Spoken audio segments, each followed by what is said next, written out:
Good afternoon. Thank you very much for joining us at this conference. I also want to thank Consul General of Japan in Barcelona, Mr. Naoto Watanabe, and also thanks to SIDO and Japan Foundation to organize and hold the meeting. The re-emergence of China as a regional and global power has become an issue of particular concern in the period of multipolarity and power transition.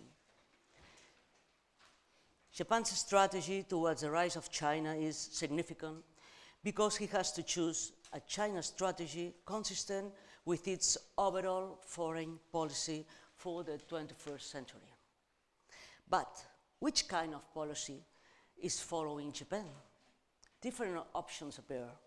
In one extreme, we have balancing against China, that is, increasing their own military capabilities to counter the rising power, or are seeking alliances with other states to balance against the threatening state.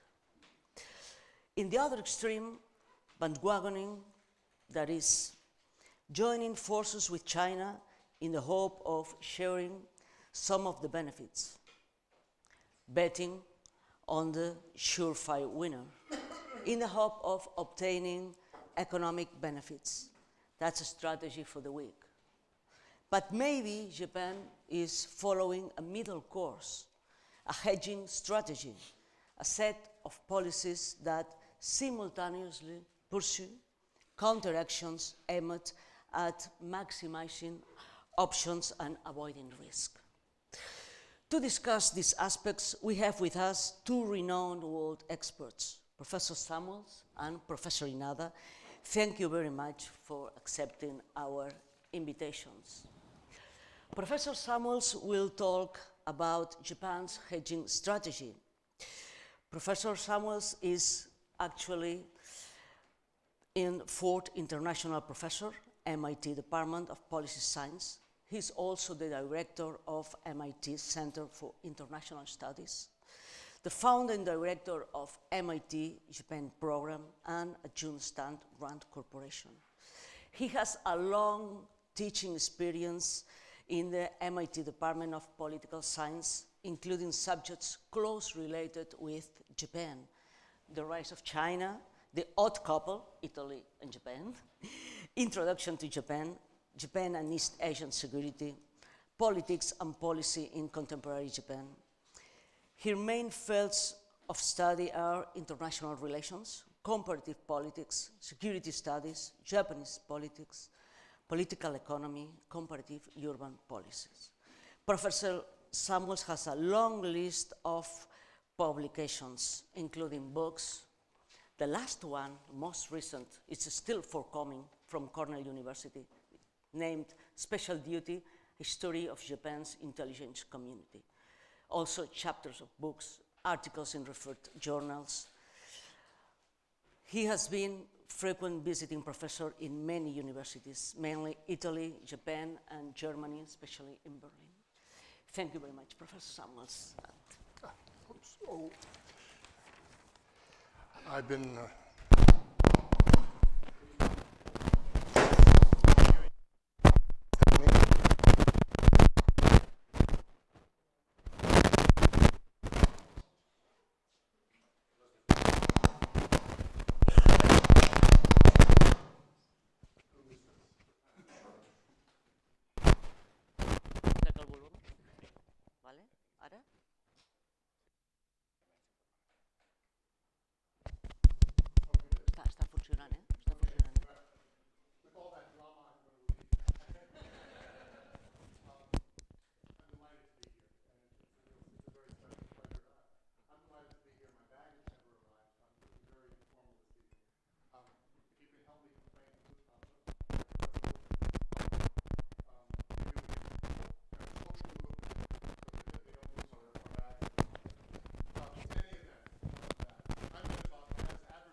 So Yamagata Aritomo, and sort of as a representative, as an avatar of Japanese wartime militarism, pre-war and wartime militarism, his ghost shrouded almost all discussions, metaphorically here, shrouded all discussions about security. And there weren't many official discussions about security for many years, not until the 1980s, because it was considered a taboo. And along the way, Japanese politicians, particularly the centrist pragmatic part, or the more pragmatic part of the conservative ruling Liberal Democrats, found it necessary, found it desirable, found it helpful to constrain themselves by hugging very tightly to Article 9 of the Constitution that was imposed upon Japan by the United States at the end of the war. So they wouldn't have nuclear weapons. We'll talk about that, how that's changing. Defense budgets would be limited. There'd be a ban on defense exports. They couldn't have that. There'd be no military use of space. You wouldn't even have a defense ministry. You certainly didn't even have defense committees in the national diet. And instead what you had was, in the words of one Japanese defense ministry, defense agency white paper, a reliable and warm-hearted military. Well, that was very reassuring. It was designed to be very reassuring to the Japanese public, which had no stomach for a return of a slippery slope back to pre-war militarism, but also it was designed to be reassuring to Japan's neighbors. So, that notwithstanding, in each of the subsequent decades, starting in the 1980s, there was the beginning of this salami slicing, just taking little bits and pieces off of the constraints. So this, I think, I have to apologize, and I hope you'll be sympathetic to the fact that I'm metaphorically challenged. So I have a salami, but it's a pacifist one, so it's a pacifist loaf. Don't ask. Anyway, we're going to take little pieces off of this thing. And in the 1980s, the first major slice away was the agreement with the United States to defend the sea lanes of communication out to 1,000 nautical miles. That's not very far, but it was very important that the Japanese took responsibility for that because the idea of projecting force had been declared unconstitutional on some readings of Article 9. By the 1990s, after tremendous debate, it was finally decided that they could deploy minesweepers to the Persian Gulf, but only after the war ended, and only after they had embarrassed themselves by not participating in the coalition of the willing that everyone joined into, including the Chinese and the Russians and so forth. It was a very embarrassing moment, so that we'll talk about the consequences of that in a moment. In any event, the PKO law was finally passed, and minesweepers finally found their way to the Persian Gulf. In the last decade of the 2000s, you started to see an acceleration of the slicing away of these constraints, these self-imposed constraints. So you had destroyers that accompanied tankers that were sailing out to Diego Garcia in the Indian Ocean to fuel fighter jets that were doing strikes in Afghanistan, in Operation Enduring Freedom, as the Americans and the British called it. There were boots on Iraqi ground, Japanese boots, Japanese ground self-defense force boots. We'll talk more about that. And the defense agency finally became a ministry. So that's a very fast run through the past. I'm happy to answer questions, but where are we now? Right now, in this decade, there has been all sorts of change, very rapid slicing, culminating in 2 weeks ago when the National Defense Program guidelines were issued by the Japanese, the Taiko. Very important document because that is not an incremental slice. That's a chunk of salami, and we'll talk about that if you're interested. The point is, by the 2010s, Japan's participating in anti-piracy missions in the Gulf of Aden. They have built their own naval facility in Djibouti. It was a $40 million endeavor. It's a lot of money to a person like me, maybe not to a naval budget, but there we are. PKO dispatches became routine. I'm not going to go through all of these, but most recently and most importantly, a National Security Council has been created to create a smoother decision-making process for foreign affairs. It's a very important development institutionally. A cyber command has been stood up, and now in the Taiko, there are going to be cyber commands in each of the service branches: air, maritime and ground self-defense forces. A major shift to southern defense. No more, the tanks aren't pointing at Russia in the north. It's the ships and the planes are pointing at China in the south. An amphibious corps, which is a nice way of saying Marines. And you know, the idea that Japan might have Marines is let's just suggest, unsettling to its neighbors because they have memories. But collective self-defense has been amended. There's been episodic discussion of nuclear weapons and of enhanced conventional strike. The enhanced conventional strike is in the current TICO, in the current NDPG, the accompanying midterm defense buildup program that just came out, as I said.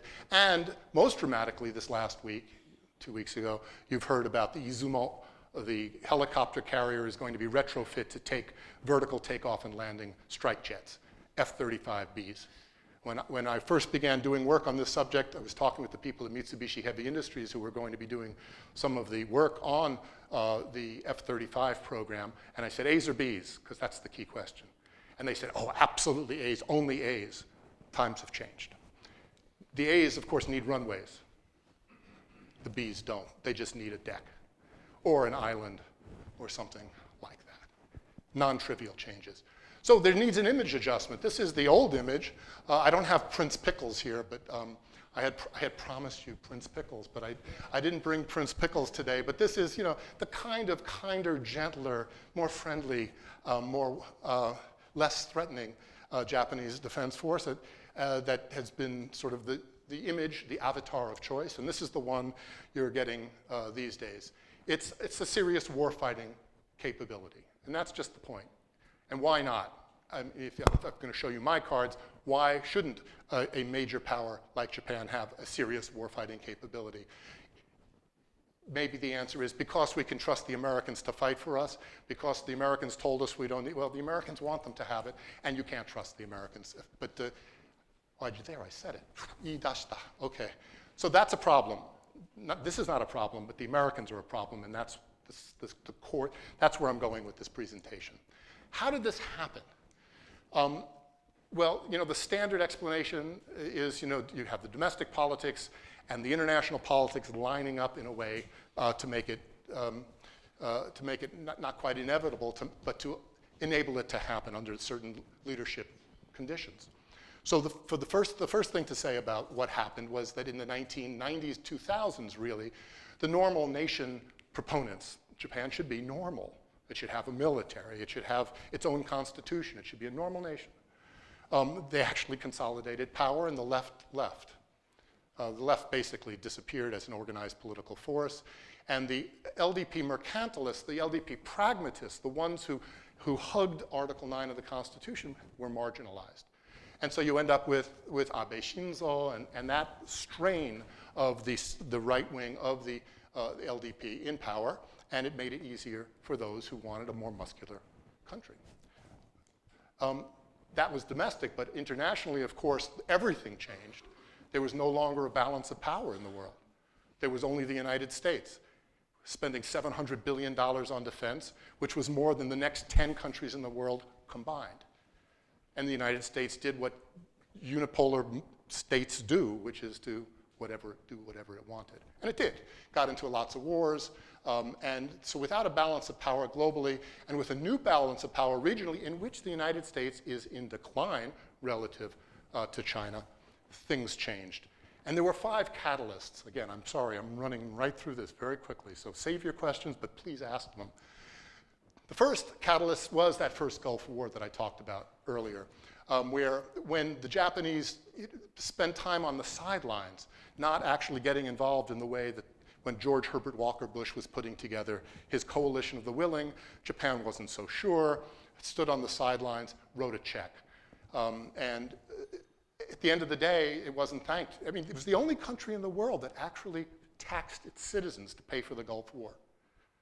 They actually raised taxes on its citizens. They got no credit for it whatsoever. And my friends in the Gaimusha and the Foreign Ministry, friends in the Defense Agency, then Defense Agency, will never do that again. You've got to be involved. You've got to have your troops involved in some way or another. And we have to find a way to do that. They felt like they missed the bus. That was the first catalyst. Second one, anyone know who that is? Just shout it out. Okay, well that's Richard Armitage in the eyes of a cartoonist from actually the left wing, from the Akahata. This is from the Communist Party newspaper, but I love it. He says, get over the fence. The fence is Article 9, and this is the self-defense forces trying to get, and that's Koizumi, Prime Minister Koizumi. He says, show the flag, put your boots on the ground, get out there. Now this is now George W. Bush's war in 2003. And this is the way it was viewed by some in Japan, that they were being pushed. But for some, it didn't take much of a push. It's like pushing on an open door. You know that metaphor, right? Push on the open door. Okay, the China, and we're going to talk a lot about China, we should, is the third catalyst. It's a competition for regional economic leadership at first, territorial disputes. The Chinese military budget is now 3 times the size of Japan's. And the Japanese now formally acknowledge that China is the major threat to Japan. It used to be North Korea, the mother of all catalysts, because anything that the Japanese did to deal with a North Korean nuclear program, missile program, and so forth, in terms of ballistic missile defense or missiles of their own and so forth, worked just as well. If you just sort of turn the antenna slightly, it worked just as well for the Chinese, so they didn't have to call the Chinese out as a threat. Now they don't hesitate to call China out as a threat because the Chinese just have been going forward with such speed. But North Korea, so the point is with North Korea, if it didn't exist, it would have to be invented. It was just so useful. It was the devil from Central Casting, if you like. It was perfect, made out of Hollywood, the back lots of Hollywood. Now we have my fearless leader, Donald Trump, the 5th catalyst.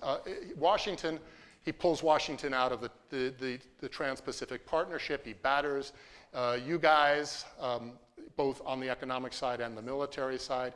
He declares trade war. He looks to the Japanese like he might be cutting a deal, maybe, with the North Koreans. That means a wedge is being put right between the Americans and the ROK, the South Koreans. Do the Americans stay? For what reason would they stay? So there's wedging going on. I should say hugging, hedging, wedging, but that's maybe too much. But the point is, Donald Trump has accelerated all of these other things that I've been talking about. He didn't cause them, because there are fundamental structural changes that I've described that made shifts in alliance confidence unavoidable. But he certainly hasn't done anything to allay anyone's concerns about the United States, its capabilities, maybe not worried about its capabilities, its commitments. You should be worried. I'm worried. Okay, so if this would,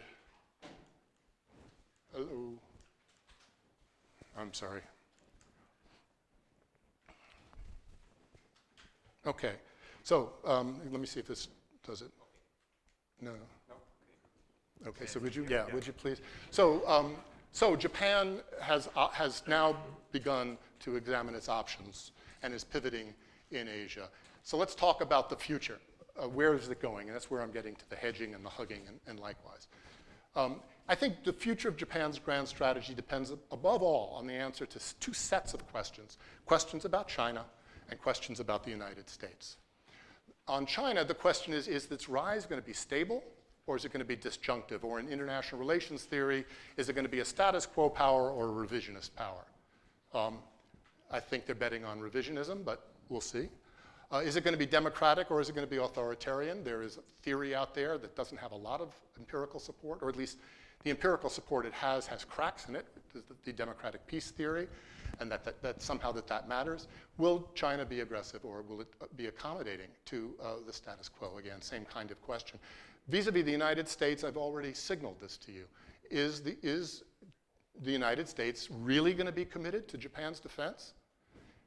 If you're a Japanese decision maker, can you really go all in on that any longer when you have a real threat and you see President Trump negotiating and saying he has love letters from Kim Jong-un, of all people? Is the United States going to remain capable? Well, and is it credible? Okay. So here's where it gets a little bit analytic, but not too much. There are, it seems to me, at least 4 ways in which Japan can position itself going forward, and each is a variety of hedging versus hugging. So the first one is bandwagoning. This is a situation in which, if you could just go one more, yeah, situation in which it's the economy first. Japan ties itself to what it perceives to be the world's next economic giant. It's in the past always tied itself to what it perceived to be the world's economic giant, going back to the 16th century. So it was the Dutch, then it was the British, then it was the Germans. That didn't work out really well. And then the United States. They didn't have much choice on that one. But never mind. This kind of alignment is China aligning with China, accommodating to Chinese power, essentially, would be the bandwagoning that I'm talking about. Japan, to do that, would retether itself to Article 9, roll back to a purely defensive defense posture. No more talking about Izumo aircraft carriers and like that, and so forth. So it's an accommodation. The second, excuse me, but let me say one other thing. It tried this, kind of, and I'll show you when it did, and it didn't work out real well, but we'll get back to that.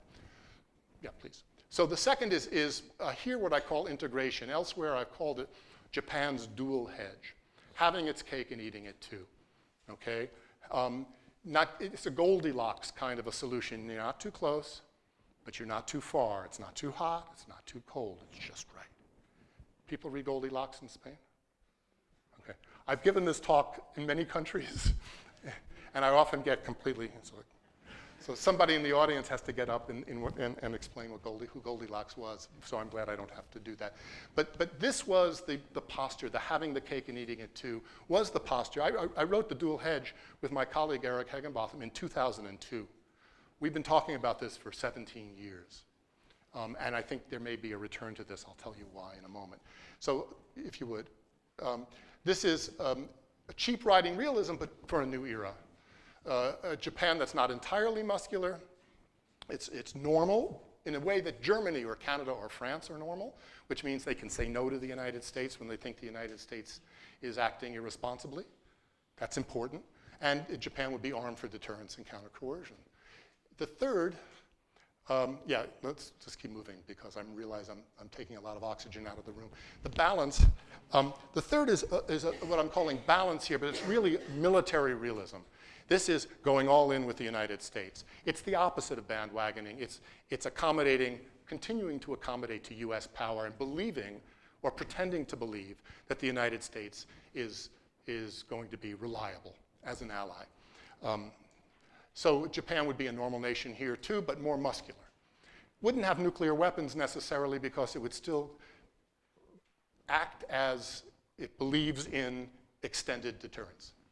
The very important problem in extended deterrence. I'd be delighted to talk with you about nuclear weapons. And Japan's posture, which is a latent nuclear weapons power. Very important, and you don't usually say it in polite company in front of Gaimusho officials. I apologize to the Gaimusho officials, but this is really a very important issue. Nuclear weapons. What would it take for Japan to go nuclear? Anyway, it's a British-style normality, normalcy, is the right word, where you just hug the United States as close as you can. And this was the posture that Prime Minister Abe seemed to be taking. He had overcome the risk of alienating his regional partners. He overcame the problem of alienating his domestic constituents. He kept getting reelected. Things were going well. But Donald Trump showed up. And no sooner does Donald Trump show up than suddenly Prime Minister Abe is making deals with the Chinese. You may have seen what happened in October on the economic front, a long list of agreements between Abe and Xi Jinping in Beijing, and more recently, the director, I'm told, of Chinese intelligence has come to Tokyo and for secret meetings, not so secret because it was in the press. I'm not telling you secrets. I mean, thank you for telling people about my book on the Japanese intelligence community, soon to be a major motion picture. But it's very important. So you're seeing it on both the economic front and the military front. So finally, there's the non-hedge autonomy. It's not a hedge at all, really. If you could, is that working? because if it's working, I'll just do okay. All right. Thank you. So this is about armed neutrality, possibly, with reach out and touch capabilities, which would have to include nuclear weapons if it's really autonomous. And you only get them really if the United States goes away. The United States says, we're not doing extended deterrence. And the Japanese say, well, we have no choice. Or the Koreans, of course. If the Koreans go nuclear first, I don't think Japan will be the first to go nuclear. But I don't think they will resist if the Koreans, South Koreans do. Or if a unified Korea, if Korea is unified with North Korean nuclear weapons, Japan will not stay out of that game. Okay, so the point here is that this matrix, and this is where I'll end, this matrix is useful because you can map a variety of postures already selected at different times in Japan's post-war history. So for example, as I said, the dual hedge was a way to characterize the Cold War LDP, but that experiment with bandwagoning was Mr. Hatoyama's, that short interregnum with the DPJ, the Democratic Party of Japan, where he began to, with Mr. Ozawa's help, sort of get cute with the Chinese, and then he got slapped down by Secretary Clinton and her staff. But that's where the DPJ was headed. Then, of course, they corrected under American pressure. So they came down, and they actually came south into the balance part. And of course, Prime Minister Abe is the quintessential military realist, at least in post-war history, the one who's gotten as further than anyone else as a military realist. He's not the only one. His grandfather was one too, but he didn't get very far, except getting the Cabinet Legislation Bureau to agree that nuclear weapons were not unconstitutional. I keep coming back to that. I have a thing about it. Okay, so the question is Trump has pressured friends and competitors and pushed Tokyo toward Beijing on the economic front. We've seen that. There's been a warming with China. And so the question is Japan going to move, or maybe it'll stay where it is, military realism, but I don't think so. I think it's headed, more likely headed in this direction, back toward the dual hedge, maybe having felt that it got too far away from China. But there's always this, and that's, let me just say one thing about that, and then I will shut up. On autonomy, the military realist posture, the alliance with the United States, is really important because it enables Japan to create the conditions. The alliance is being used and can be used, not is being, it can be used to transcend the alliance.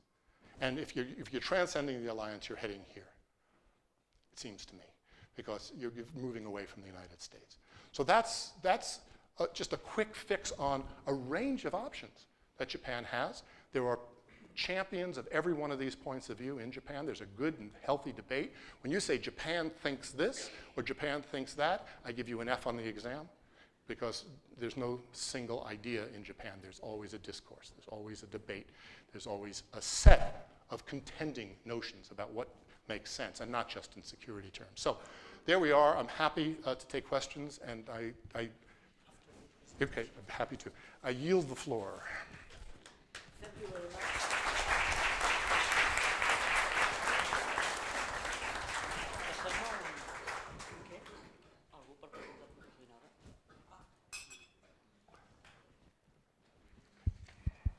Thank you very much, Professor Samuels. We will leave the question and answers for the end after Professor Inada. Professor Inada's lecture is Increasing Chinese Presence in Developing Countries, Japanese Counter Strategy. Professor Inada is now Professor for Political Economy of Development at the Department of International Economics at Senshu University. He received his bachelor degree, master degree, and doctor's degree at Todai, Tokyo University. And he has experience in working and studying in several think tanks as Nomura Research Institute, Japan Institute of International Affairs, Research Fellow at the Center of International Affairs at Harvard University. And he has been working 2 times at the World Bank, first in governance and development policy issues, and the second one in low-income countries under stress. He has a lot of experience in research involving fragile states, especially regarding the relationship between security and development, governance and institutional aspects of development. He has been, the last 30 years, he has been involved in many research works with Japan International Cooperation Agency. The last book published by Professor Inada is Development Study Based on Social Survey, Realities of Social Transformation in 6 Asian Countries. Thank you very much, Professor Inada. My name is Inada. I know that Inada is nothing in Spanish, but anyway, I'm originally I'm majored in political science. My specialty is political economy of development, and I have been to many developing countries, more than 60s and 70s, so today I would like to introduce the reality of the Chinese increasing impact to developing world. My role is to expand the scope of the discussion to in the global arena, and also they expand the issue from the security arena only to more the economic arena as well. So I found China's economic influence has been increasing very rapidly last 15 years, especially in the developing countries with weak governance and relatively unstable areas. In those countries, China's influence has been very huge. Then I would like to show some realities by using the photos. Then they're talking about the expanding Chinese economic presence in developing countries or global arena. There are several different aspects.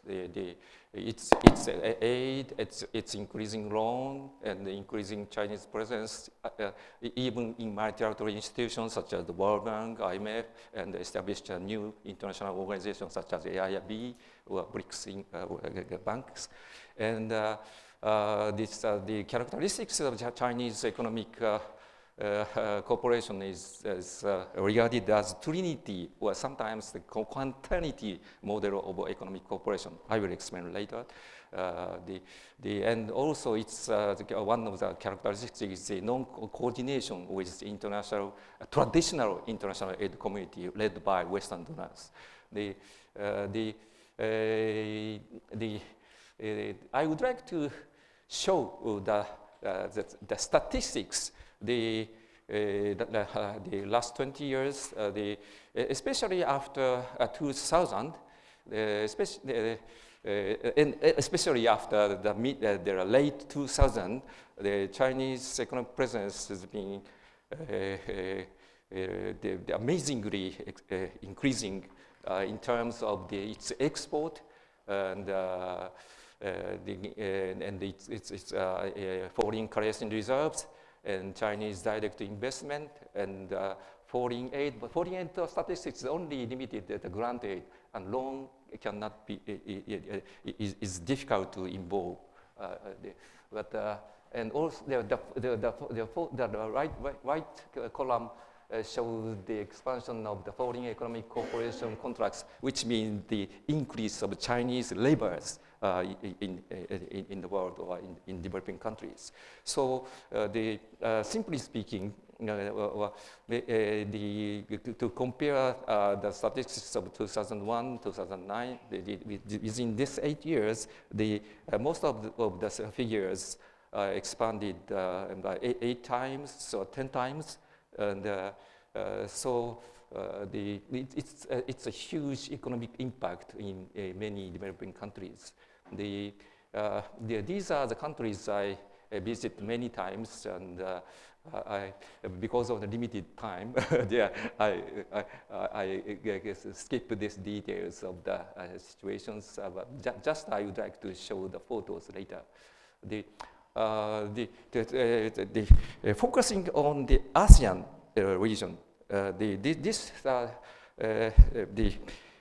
chart shows the rapid increase of the Chinese weight of the trade between China and ASEAN.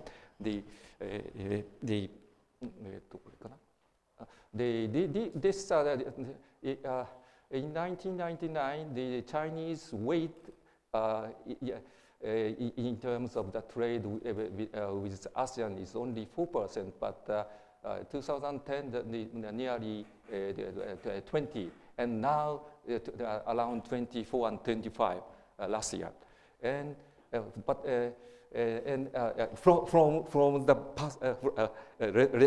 perspectives of recipient, from the ASEAN side, but the Chinese economic growth is so huge, and from the perspective of China, the ASEAN's weight of the Chinese trade with other countries not so increasing. They around 8%, and still around 10%.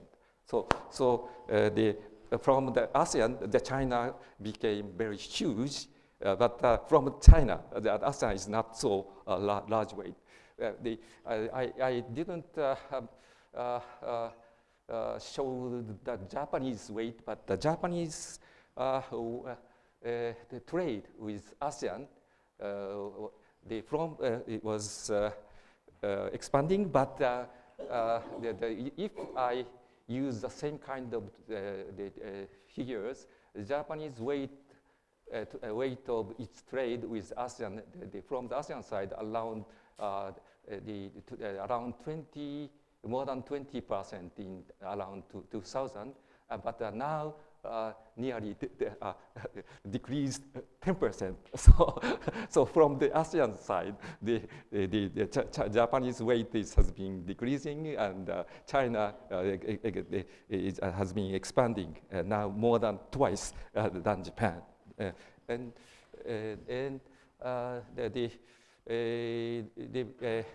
I would like to skip the details of Chinese aid in Cambodia, but just I would like to show the rapid increase in recent years. In Cambodia, Japan was the largest donor, #1 donor, after the Paris Accord in 1992, and this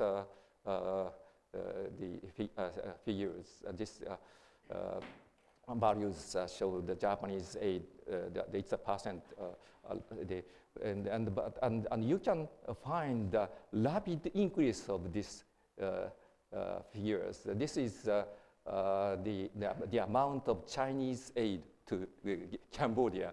The Chinese aid surpassed that of Japan in 2010, and after that, now the Chinese aid expanded, and now it's more than 4 times of that of Japan. And so these are the examples of the Chinese aid in Cambodia. Left side shows the Chinese grant aid to the State Council building of Cambodia.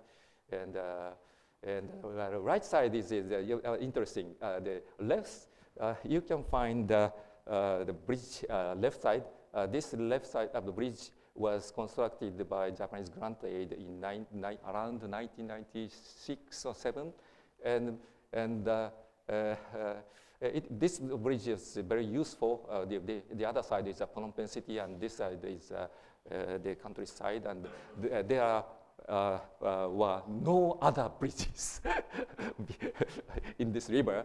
So this was very useful. But now, around 2014 or 16, China they supported the construct another the bridge, and this bridge is called China-Cambodia French Bridge, and there is a large monument which shows that this is a Chinese grant aid. Anyway, this Chinese investment also expanded after 2005.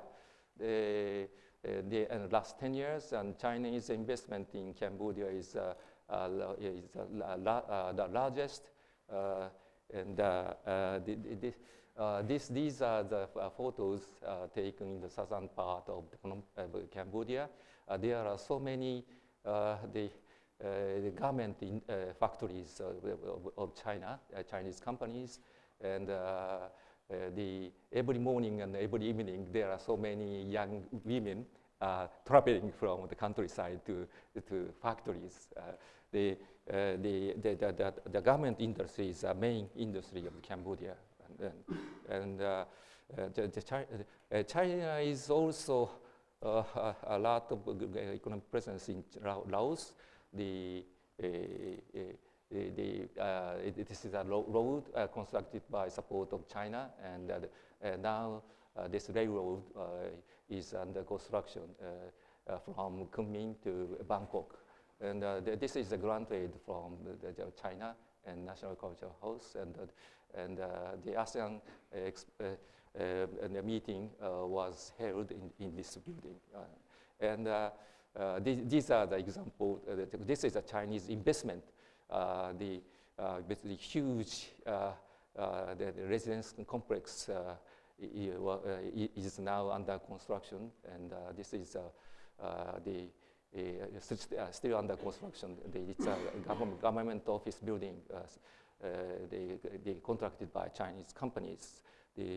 Timor-Leste, the Timor-Leste, the China's aid is not the largest. Next to Portuguese and Australia, and but the Chinese aid, grant aid, were going to construct this kind of the white elephants of the government building. This is the president office, and the others. This is the headquarters of the military, newly built military, and the Ministry of Foreign Affairs building, like that.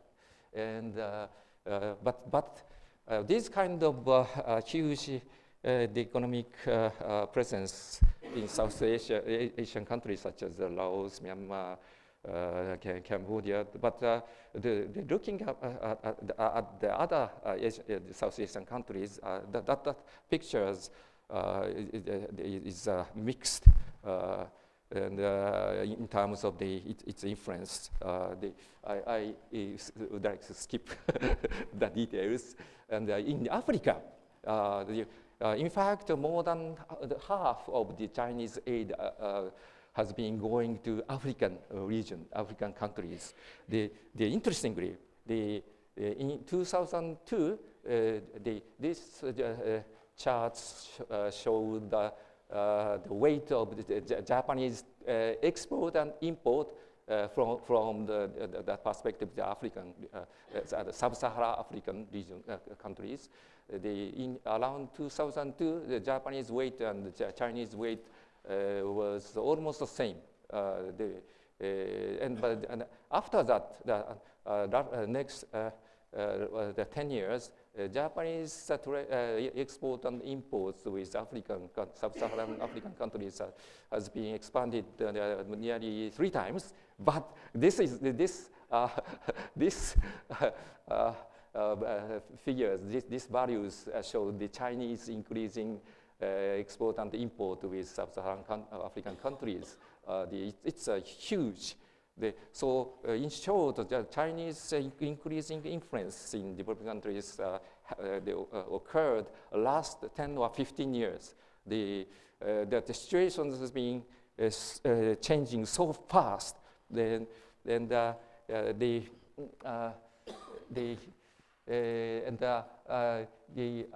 recent years, I could have a chance to visit Angola many times, and Angola is oil exporting countries, and the largest export country is China, and China has been providing a lot of economic assistance. This is granted to build the government office. This is the improvement of social infrastructure. Rwanda is the capital of the capital city of Angola, and CIF is a China Investment Fund. The headquarters located at Hong Kong. It's a semi-governmental investment organization, and there is an industrial zone, and this kind of railroad were also rehabilitated by China's loan, and the typical characteristic of the Chinese aid is tied with Chinese companies. So these projects were constructed and procured by Chinese companies. This picture shows the road rehabilitation. Interestingly, the trucks were provided by China, and all the drivers are also the Chinese. so the Chinese driver, for Chinese drivers, their traffic plate was written in Chinese. And these are the examples of the Chinese project, stadium, and this is the rehabilitation of the railroad as well, again. And this is the Chinese construction site of the Chinese contractor, almost the mid of the Angola. There are so many Chinese workers working there, and in fact, I was asked to evaluate the meaning or impacts of Chinese aid, and there are so many evaluations were made by many different people, but there are several different aspects. Not only its impact on development. Personally speaking, in my personal impression, the China aid has positive effects on development, but it also it has political impacts and diplomatic impacts, and one of the characteristics is that, as I already said, that Chinese stance is a little bit different from that of the international community, and non-interference in domestic politics, and the rapidly increasing Chinese aid might affect the resurgence of the authoritarian regime in many developing countries, such as in Cambodia,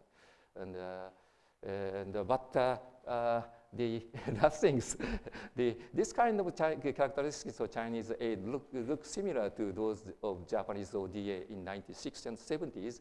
This is the summary of the characteristics, comparison of the characteristics of Japanese and Chinese and Western donors aid. Japan was also blamed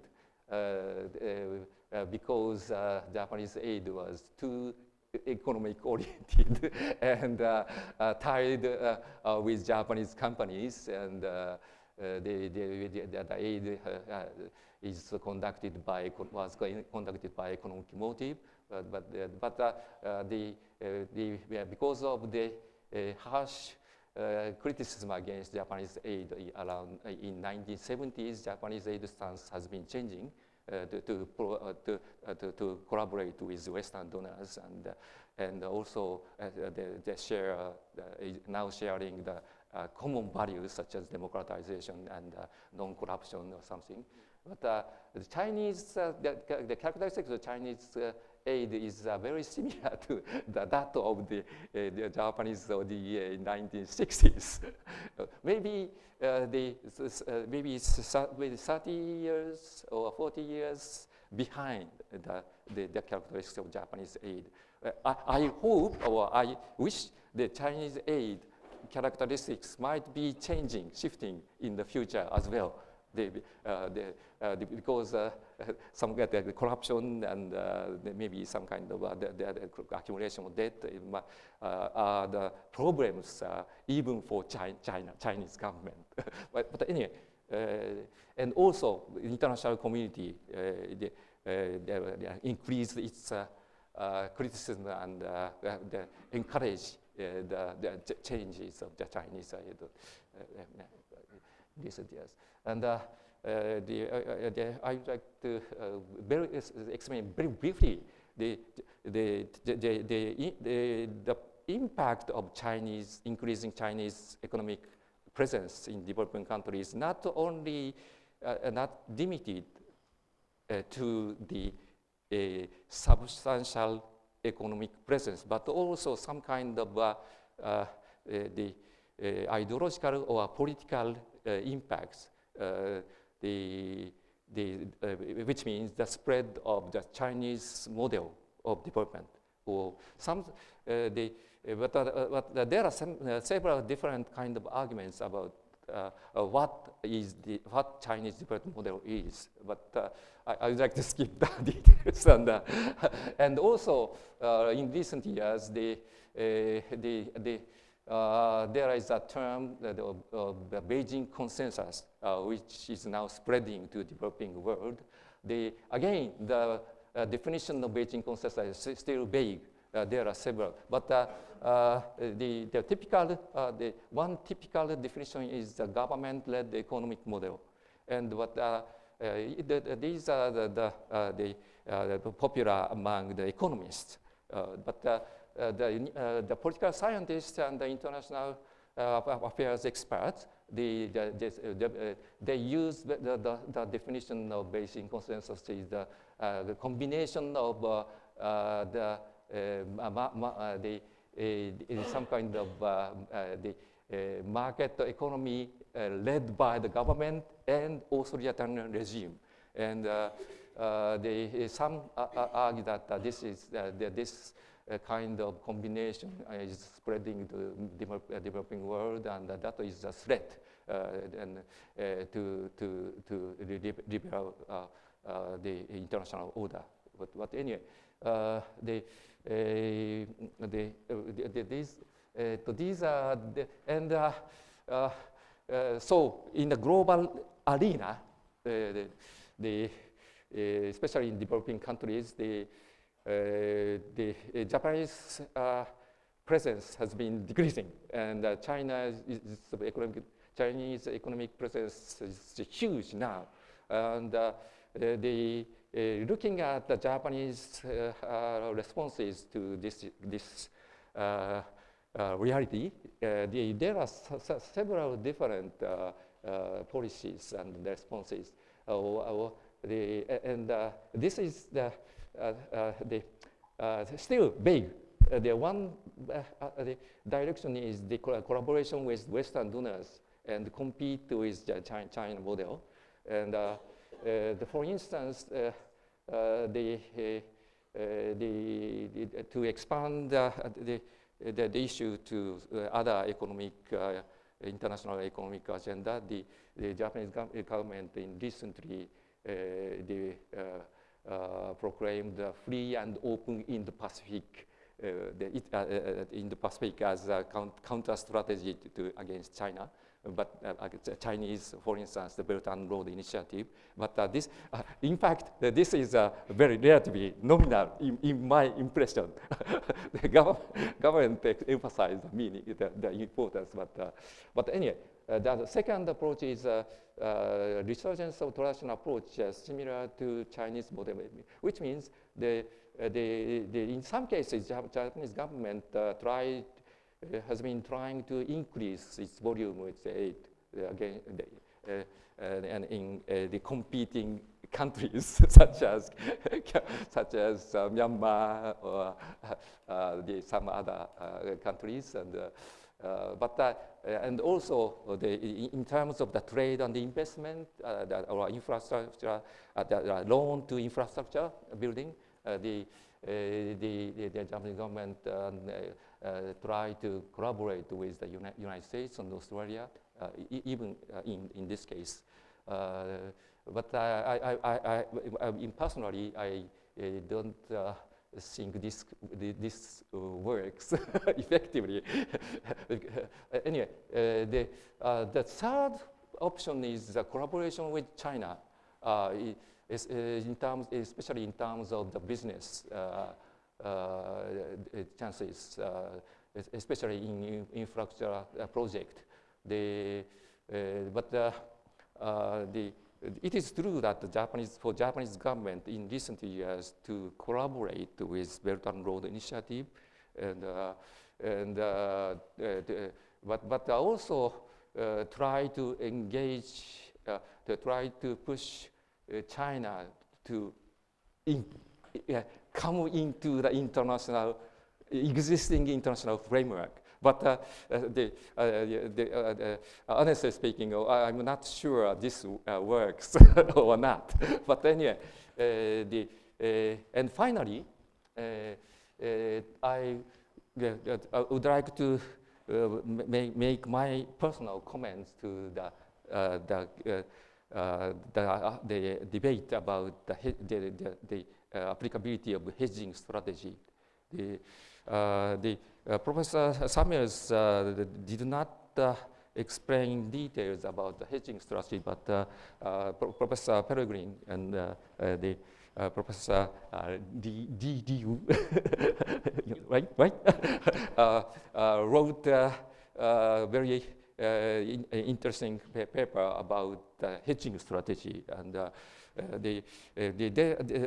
in my understanding, they argue that Japan is emphasizing the hedging strategy according to the increase of Chinese economic presence.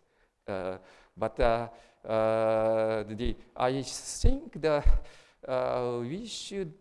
There are several comments I mentioned, but the hedging strategy is and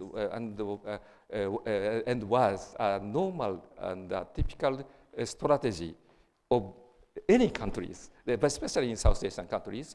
They are against big powers or rising powers. I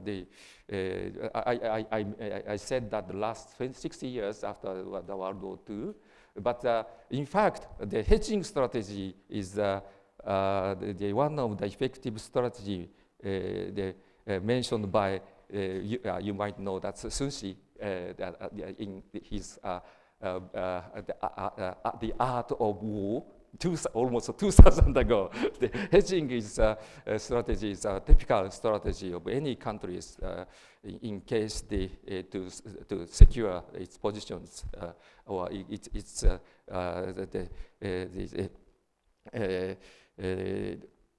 existence. But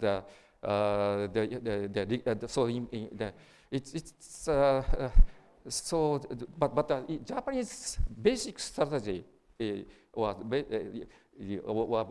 am not sure it is a strategy, whether it is a strategy or not, but Japanese basic stance has been pro-US for a long time after World War II, especially in security agenda, regardless its power shift. I guess it is based on the historical experience.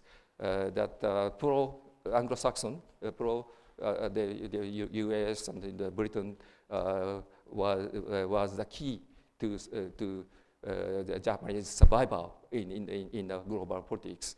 And I guess as far as the Chinese security threat exists in southern part of South China Sea or Senkaku Islands area, the stance, pro-U.S. stance, will not change in the near future as well. It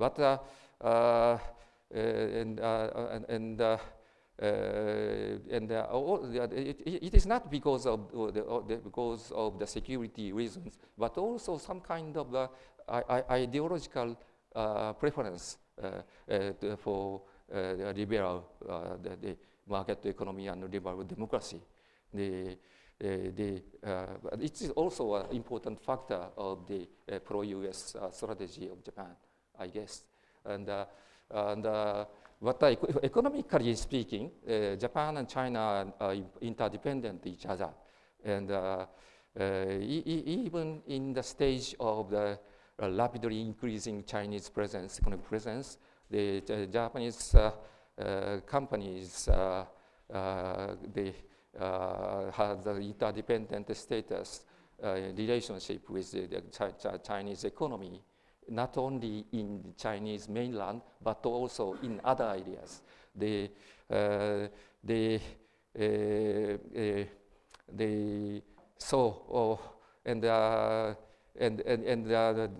currently the Abe administration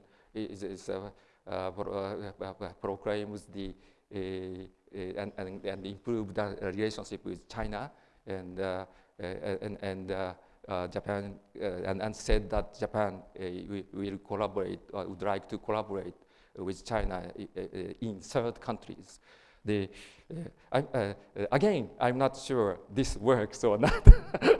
But in the future, this is maybe one of the most important and popular topic in recent years. Currently, I guess that the U.S.-China trade war will continue because China is challenging the U.S.-led world order against the American hegemony, not only in terms of military arena, but also in economic arena. But I guess if this trade war with China, U.S. trade war with China continues, maybe 25% the adding tax means that the 25 appreciation of Chinese yuan. So maybe in the very similar situations after the Japanese economy or Japanese companies after the Plaza Accord in 1985, I guess the Chinese manufacturing base might be shifting to the developing countries, and in that case, maybe Japanese companies' collaboration, or economic collaboration with Chinese companies might be also shifting to with them. But anyway, I mentioned a lot of different topics that I would like to invite maybe discussions and questions from the floor. Thank you very much.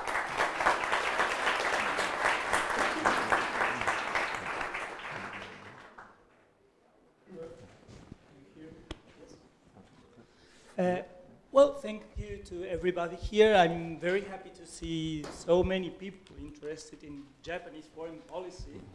I also see many faces familiar to me, so thank you for coming. First of all, I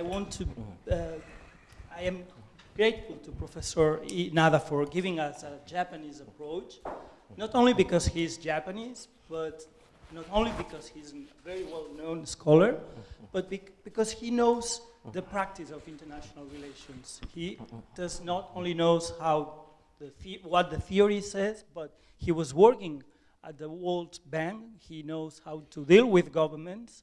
he knows the practice of international relations. I really appreciate that part. And thank you to Professor Samuels, because his article on the Goldilocks, I had no idea what Goldilocks was 15 years ago, the Recitos de Oro, what's that? I had no idea, but that really, you're responsible for being my inspiration of my thesis, actually. So I chose a topic, hedging, so sorry to talk so much about hedging because of you, so you have to know it, because that's a reality. But in any case, thank you for the inspiration. But as a conclusion, there is apparently nothing new about what we have heard this afternoon, just apparently. Why? Because in the history of humanity, let's say, there have been periods of transition power from, let's say, a status quo power to a rising power. Very often, Athens versus Sparta, Castilian Kingdom versus, at that time, France, maybe United Kingdom versus Germany, or Germany versus United Kingdom. That's nothing new, but nevertheless, the rise of China for Japan is especially worrisome for at least 3 reasons. First reason, because in the history of humanity, Japan and China were never so powerful at the same time, never. At the same time, and as, let's say, as a 2 big carps, you know, the koi, the Japanese koi, they're small and then they grow and grow. You go there to the pond after a month, wow, that was the small carp, koi, cute koi, now it's bigger and bigger and bigger. And now it seems to me that they are so big that they look like 2 catfish. Do you know what the catfish is? The siluro, no? Delta Elebra, we have a lot of siluros, so they are growing and growing and growing, and the pond is very tiny. Second, because again, in the history of humanity, an economic superpower, Japan was number 2, and now number 3, not bad, was never so insignificant in terms of military, in the military domain, never. Can you give me an example of a second superpower or third superpower in the history of humanity who was not a military superpower? I cannot find a single example. So that's, I'm not saying that's good, that's bad, but that's not normal, meaning it's not usual. So what we have seen today, especially after the 2 presentators, is that it is changing now. So I don't know what's the direction, but it's clearly and finally changing in Japan. In Japan, they want to be a normal country, whatever it means, futsu no kuni, it means normal country, and they are changing. And finally, China is a matter of big concern. I chose the word concern, and not another word, on purpose. So at least is an issue of big concern. On the one hand, the military budget has increased, and I'm using Professor Samuel's data, from 1996 to 2070, not twice, not 3 times, not 4 times, not 5 times, 660%. That's the number, nominal terms. That's a lot. 660%. So even though the Chinese government keep saying that this increase is due to its need to defend China, I think not everybody, and not to attack, I think not everybody is happy with this explanation. And Japan is not very happy with that specific explanation. So it seems to me that they both were talking about uncertainty. Trump is an uncertainty also, but China means uncertainty. We don't know, we are not sure whether the rise of China will be peaceful or not. We are not 100% sure. So that's the biggest concern in Washington or in Tokyo. Thus, a hedging strategy seems to be plausible for Japan, but we leave it for the discussion. Now, let's the audience raise some questions to the presenters, and who is the first icebreaker, actually? Oriol? No. There, good. Hi, can you hear me? Yeah. Hi, my name is Jordi Quero. I'm a research fellow here in the house. Thank you so much for two wonderful speeches. I would like to address a couple of really short questions to Professor Samuels. Okay, can you really hear me? Oh, sorry. So two really short questions. The first one has to do with capabilities. I would like to know, even if Japan goes all the way in and develops its own military capacity to the level that you just described here, maybe everything short by nuclear weapons, do you feel that this can still make any difference in terms of the challenges that Japan is facing? So would it make any difference at all vis-a-vis China, vis-a-vis any other the challenges that you just mentioned, whether or not Japan finally goes all the way in and develops all its capacity? Because I have the impression that we are in front of a really traditional security dilemma. No matter what happens, they're going to go all the way in, but still, this is the worst pace that they can actually take. This is my first question. And the second one, in relation with the X and Y axis that you show us, I'm not sure to what extent the final point is going to really depend on Japan's decision. So to what extent Japan, I mean, putting in academic terms, has enough agency or has any agency in either going one way or the other? To what extent this decision is going to be taken in Tokyo rather than Washington and Beijing? Thank you so much. Do I use this? Two terrific questions. Thank you very much. Let me start with the second one first, because I'm a long-time believer in agency. And a book I did a number of years ago on Japanese national security called Securing Japan was about Japan's grand strategy. And I did in the first paragraph something that everybody who writes about grand strategy feels compelled to do, which is to acknowledge that people don't believe that there's a rational ends, a means-end link between the outcome and the choices of political agents. I do think so. I do think agency matters. I would direct you to other work that I've done on political leadership. There's a book called Machiavelli's Children, which I'm quite proud of, which compares the Italians and the Japanese, paired comparisons of individuals in the same moment of structural pressure, making choices, having similar choices to make, and then how they come out and why agency actually matters enormously. There is out there, and we've talked about this in our workshop the other day, you know, there's various forms of realism out there, as you know. You're an international relations specialist. Sort of the neo-realists, the structural realists who just, there's no proper noun in their analysis. You know, there's no leader who matters. It's simply, there are shifts, it's Ken Waltz, and you know, there are these shifts, and countries may make the wrong choices, but if they do, they pay for it, right? So,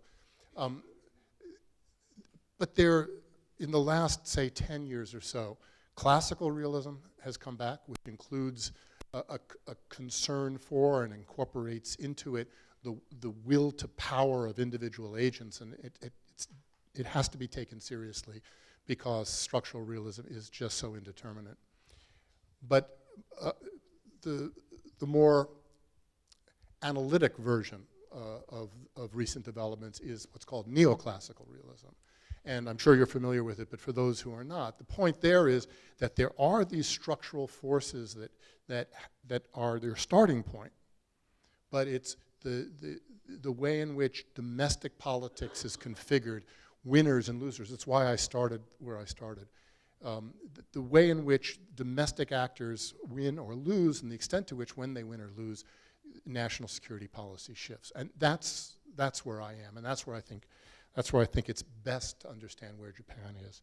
And would it, so that's the second part, the second question. The first one, will the capabilities matter? That's the 64, we say in American English, the $64,000 question. That's even more obscure than Goldilocks, but it's an old television game show. If you can get this answer right, you win $64,000. It was the 1950s. And it's the most important question there is do you believe deterrence works? If you don't believe in deterrence, then none of this matters. But if you believe that you can, in building your forces, raise questions in the minds of adversaries that they will be punished for making aggressive choices, then it matters. But if you don't believe in deterrence, you're not going to be able to deny. If you can't deny, you're cooked. So I believe deterrence works, but we're going to see whether deterrence works in a multilateral context. All our theories about deterrence come out of a bilateral, a bipolar context. We're going into a multipolar world. We're going back to the bad old days, and we'll see whether or not deterrence has the same kind of dynamic. But thank you, those are great questions.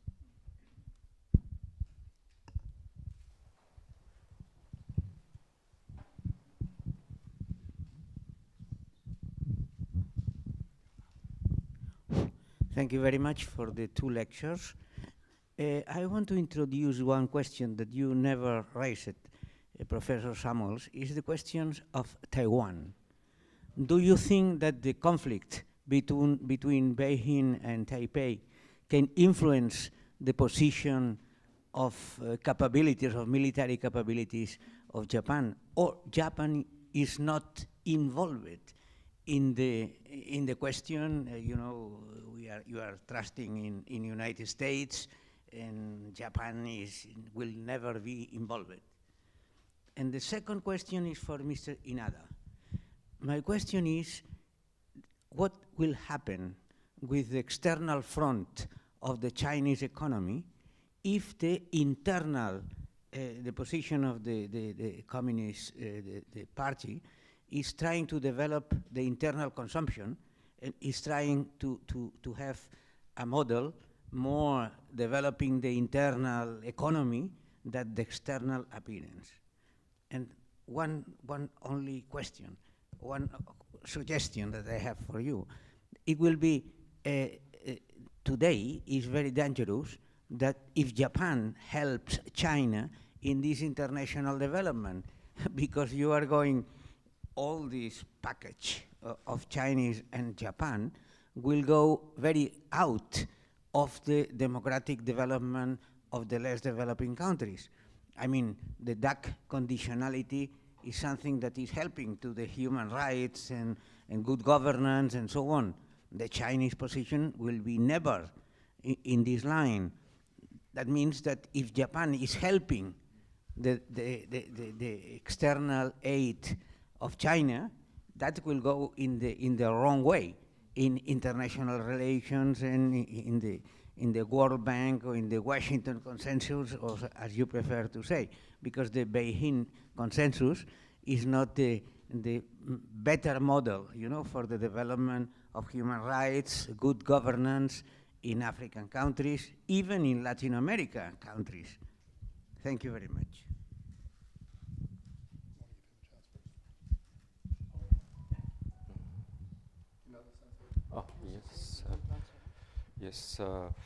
Yes. First point, I cannot say a lot about the possible the directions of Chinese policy, especially inside China. But you are suggesting the better Japanese policy outside the China. Yes, that is one of the key points. Last year, I was head of the evaluation project of Japanese aid to Cambodia. That's the reason why I know a lot about Cambodia. But I made advices to the Japanese government to think much of the democratic values in providing the aid to Cambodia. But in reality, if Japan decrees or talk too much about the recipient's government, the political structure, this kind of approach will push the Cambodian recipient side to go closer to China. It's a reality. So my preference is I mentioned several different approaches, but my preference is to the collaboration with Western donors, especially in terms of the liberal democracy values. But the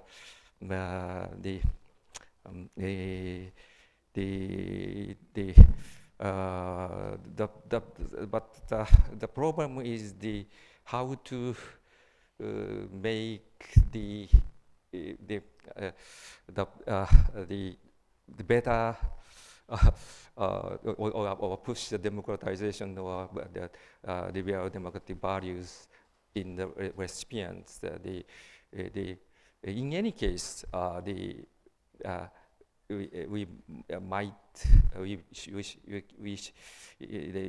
we should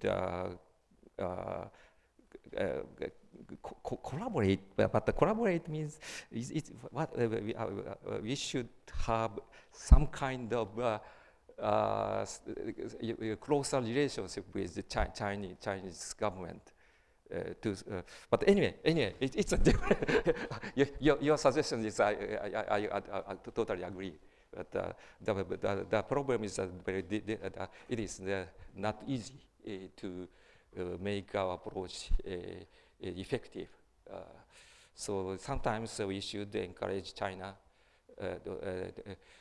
to go to better way by collaborating with them, I guess.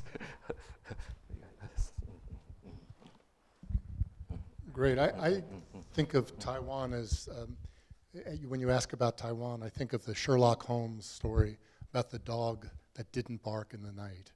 And the reason I think about it that way is because every time I look to see something concrete about Japan's posture vis-a-vis Taiwan, I come up empty.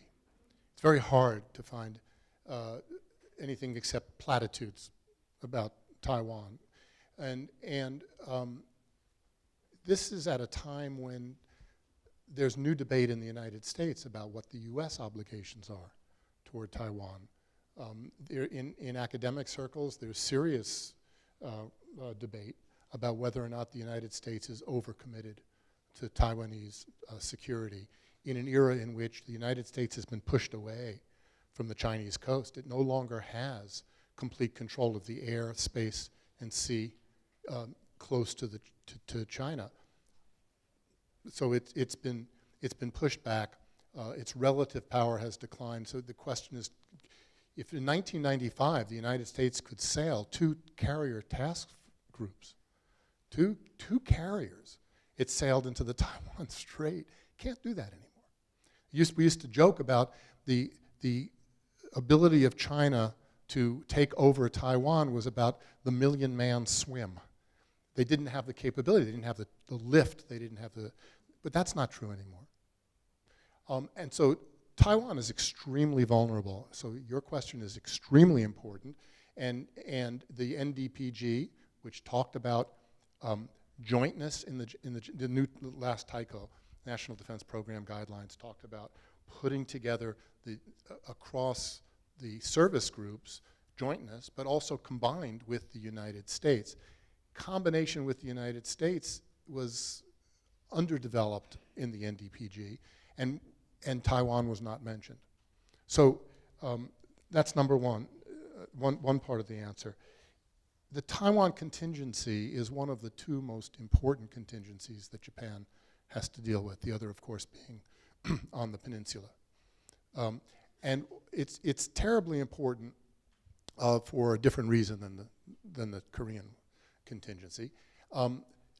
If you think about all the fuss that's been made about the Senkakus, or Diaoyu for the Chinese, the Diaoyu Islands, those islands, those rocks, sit inside the first island chain.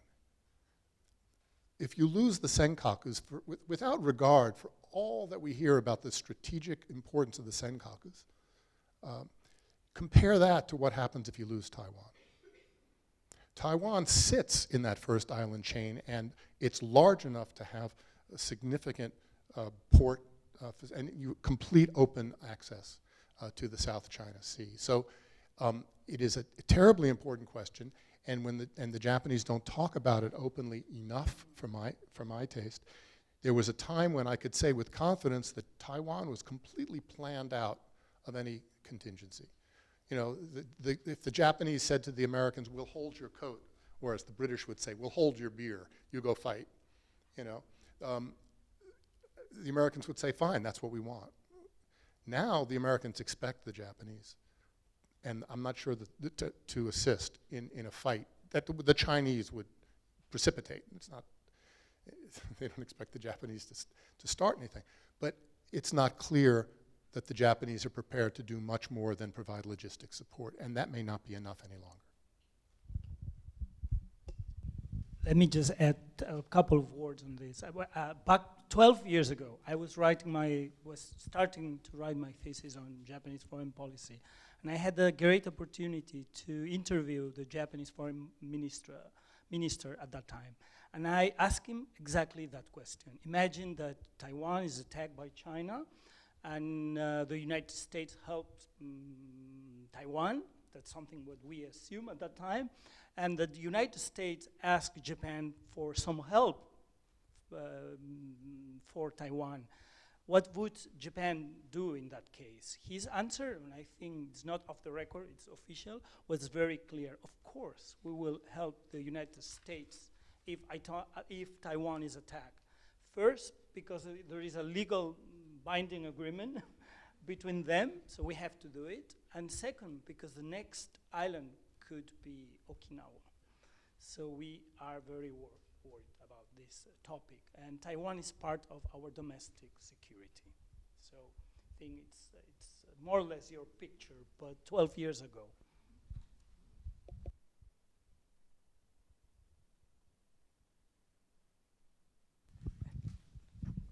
Yes, very briefly, I just would like to thank, in behalf of SIDOP, Lluc and Àngels for organizing this conference and for the speakers. And I have a question for Professor Samuels. Many analysts are saying that there is an increasing connection between the Northeast Asian scenario and the Indo-Pacific, I would say. So this could pose, puts India in a very relevant role regarding Japan. And I would like to know if this would add some multipolarity to the system, so it would help Japan to have more margins to have hedging, to conduce to the hedging, or on the contrary, it would add more complexity and reduce the margin for Japan to exercise this hedging. Thank you. Can we take it?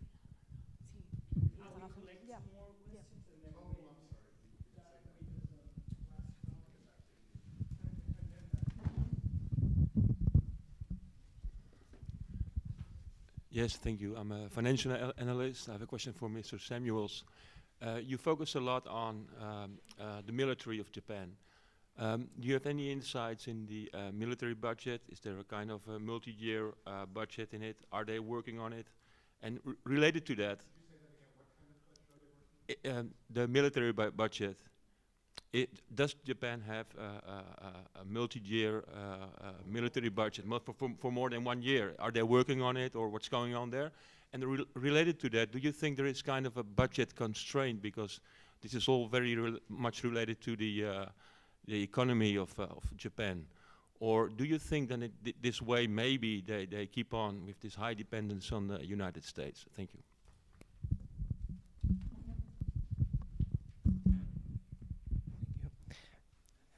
Hello. About military robots, there is rising the concerns about autonomous military robots, which are able to kill persons without noticing human beings. No? It's been an international campaign about banning autonomous military robots, and Japan and China are not, at the moment, are not emitting messages that are oriented towards this aim.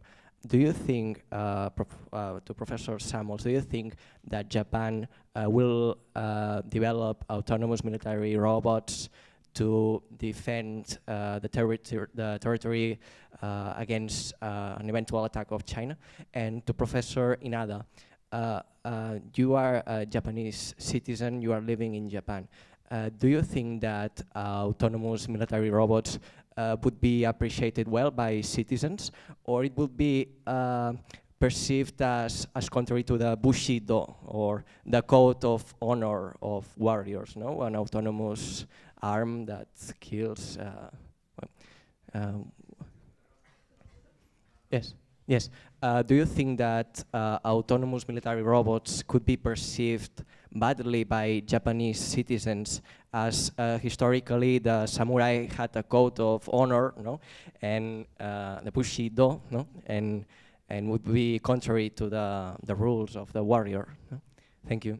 Domo arigato.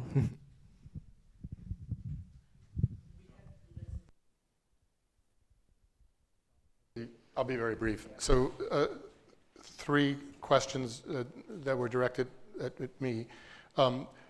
The first having to do with India, and I'm glad you raised India. I raised it only obliquely when I talked about Japan's pivot in the region. Its pivot in the region toward other middle powers, what I had in mind there, of course, was India and Australia. What's interesting about Japan reaching out to make new friends, to deepen old friendships perhaps, but to really make new friends in new ways. I mean, with the Australians, we're talking about a quasi-security alliance. Is that there have been a lot of plans. Aso-san had this diamond, and there was the Arc of Freedom and Prosperity, and it was all about something that actually Inaba-sensei said, which I wanted to take up, which is that norms, liberal norms matter. And I just have I mean, maybe I'm just too much of a realist, but I really have a problem with that, because every time Aso-san or Abe-san drew these charts of all the democracies that were going to get together because they shared democratic values, they left out Korea. South Korea, Republic of Korea, always left it out.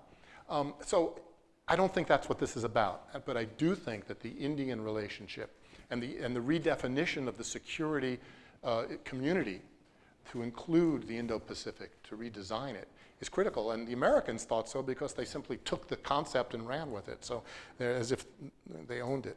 So that's on the India question. On the budget question, it's a really good question, because it's the last remaining piece of the salami that hasn't been consumed or cut, or whatever my metaphor was, I forget. But that 1% of GDP is still, because Japan's grown, continues to grow, even though the new NDPG lays out an enormous increase, let me say enormous increase, a record-sized defense budget over the next 5 to 10 years. It does. It's not clear whether or not it will supersede the 1%. And if it doesn't supersede the 1%, then talks about autonomy are ridiculous. Because Japan not only has to go through the 1% barrier, it's got to go through the 2% and 3% barrier to be credible, to have deterrent capabilities, back to deterrence.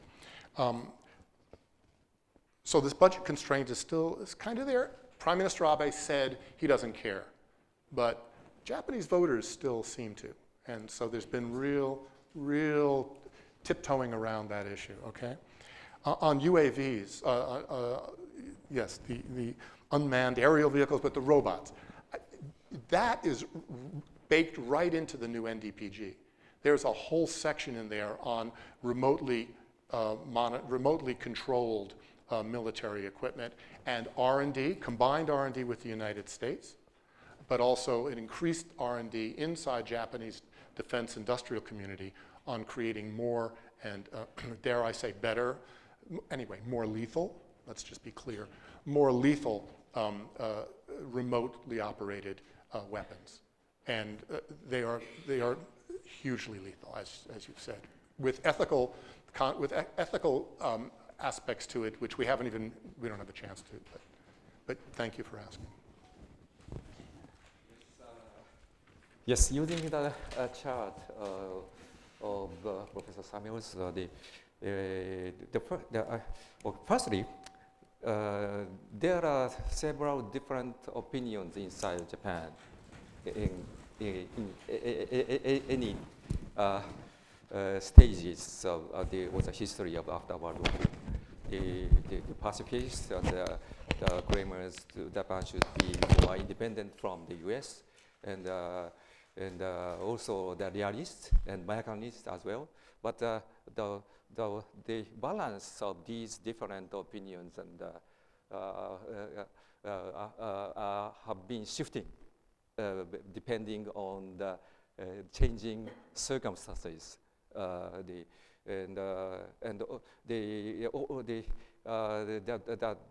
weight of Japanese economic power is not the main component or factor of this kind of change. I guess the situations and circumstances, the international the situations surrounding Japan is the main factor of the shifting Japanese so-called strategies, but in fact there are several different opinions inside, even now.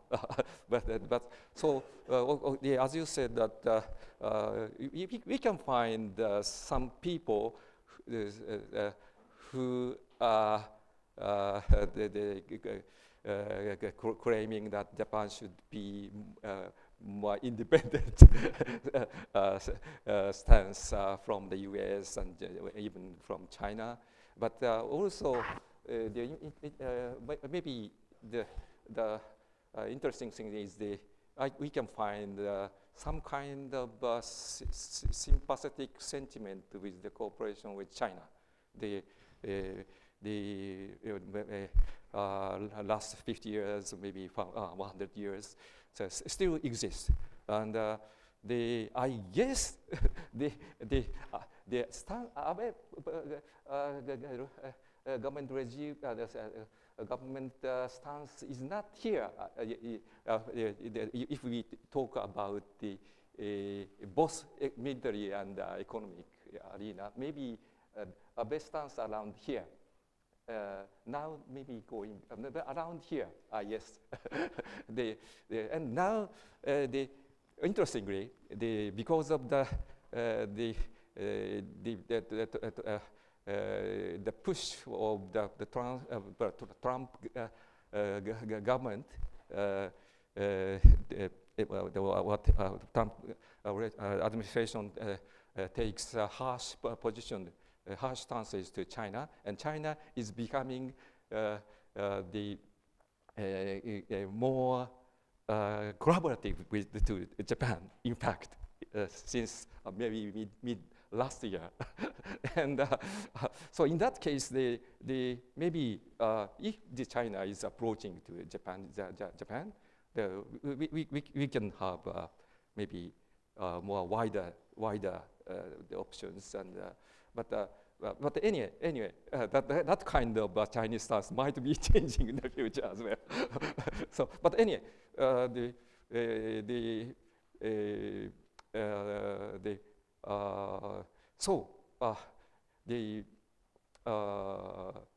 in fact, I'm a realist. So I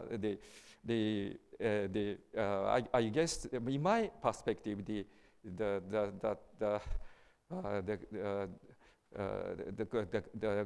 claimers who said that Japan should be more independent or to be more autonomous, we can find that kind of opinions, but that kind of opinion is not realistic. Okay.